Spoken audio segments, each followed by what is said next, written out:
Hello, I'm Laurie Lane-Zucker, founder and CEO of Impact Entrepreneur, and we are at the SOCAP Impact Investing Conference in San Francisco, California, doing interviews for Impact Entrepreneur TV, our YouTube channel. And I am very excited to have Denise Williams with us here. And Denise, where are you from? I'm originally from Nigeria, and I live in the Bay Area now. And tell me the name of your business. The name of my business is Silicon Valley Nigeria Economic Development. So for short, SVNED. So SVNED. Say that one more time. SVNED. Great. And so give me a short description of what you do. Okay. Well, SVNED basically connects founders from diverse backgrounds, cross-border, with investors. We also host professional and economic development programs to stimulate jobs, to train the future workforce. And any founders that we work with often have some emphasis on technology. And the founders are where are they located in the world? We have founders from China, we have founders from Nigeria, we're founders in the US, but primarily we focus on founders from West Africa, areas where it's an emerging economy. We do believe the next .com wave is coming out of Africa. We want to groom talent, we want to nurture our entrepreneurs and their ideas, so we give them a platform that they wouldn't ordinarily have in the emerging economies, because more of the tech interests would be in the Western cultures, primarily Silicon Valley. Is there a impact, social impact or environmental impact focus to the entrepreneurs in their tech businesses that they're developing? Yes, we work with entrepreneurs from various sectors. So infotech, ag tech, ed tech, or legal tech, HR tech, it all depends. But there are some compounds of technology in there. So for sustainable development, it could be a green kitchen, some type of technology developed to cook food in emerging economies, where they're used to using, wood stove, and then they'll use more of a green technology to prepare meals.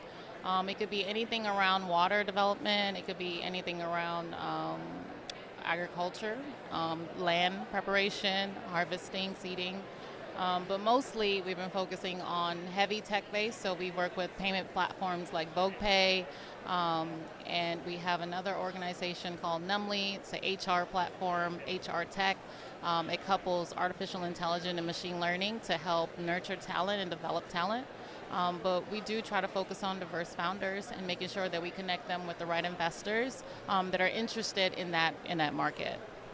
Let's talk about Nigeria, if we could, for a second. We have two webinar series at Impact Entrepreneur that we offer to our global network. And a few months ago, I did a webinar on Nigeria as an impact investing case study. And it was absolutely fascinating. And kind of the lead up to that webinar, I got brushed up on research on Nigeria. And it's a fascinating country. And there's some just really interesting macro trends there that have impact written all over them. For example, population. Population. It's a very large country.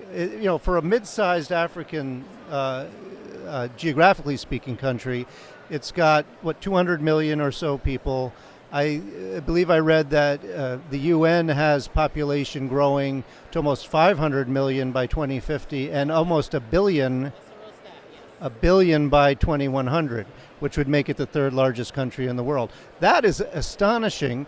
Now, from a kind of an environmental impact perspective, with climate change and other things that other countries are also dealing with, that's creating both lots of challenges, but also opportunities for innovation, right?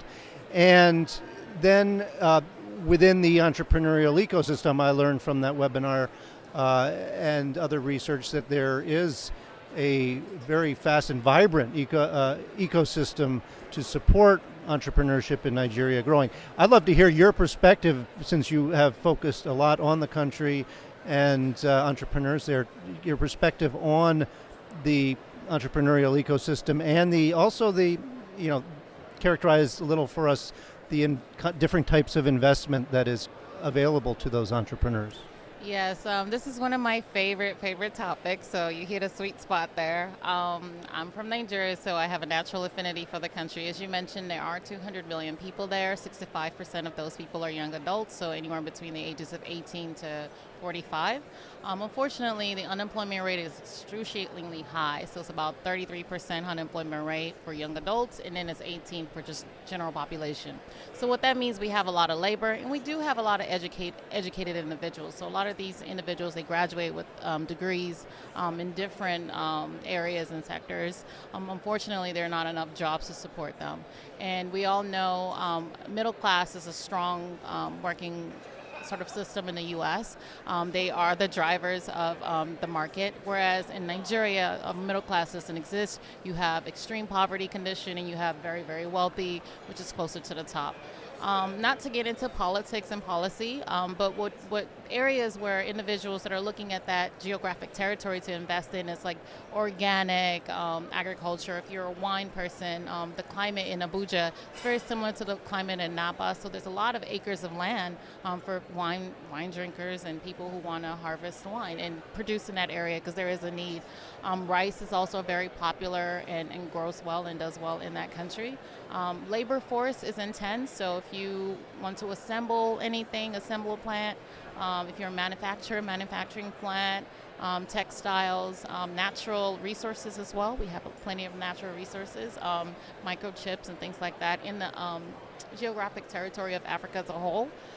So there's various areas to explore, but what I would like to place emphasis on is creating sort of an ecosystem for the middle class that doesn't exist. So the working force, we need to put people to work. So more businesses need to bring their business here. So for example, Best Buy. I just went there last year.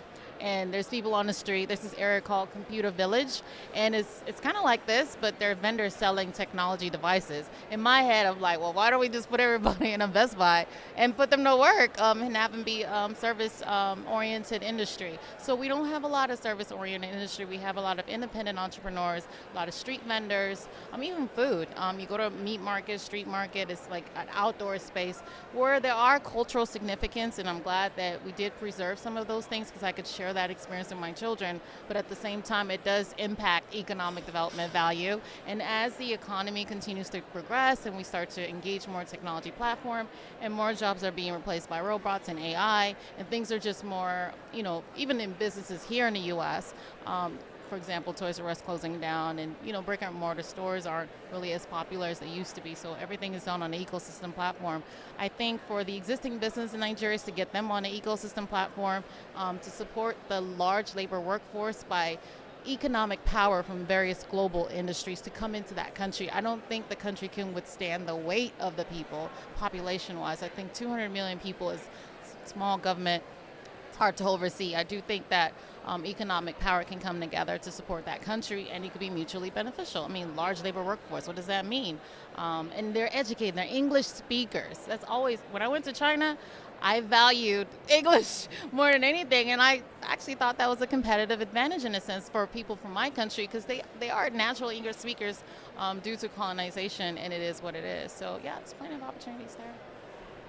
So tell me the domain name of your website. SVNED.com. One more time. SVNED.com. Great. Well, Denise, thank you so much for spending time with me today.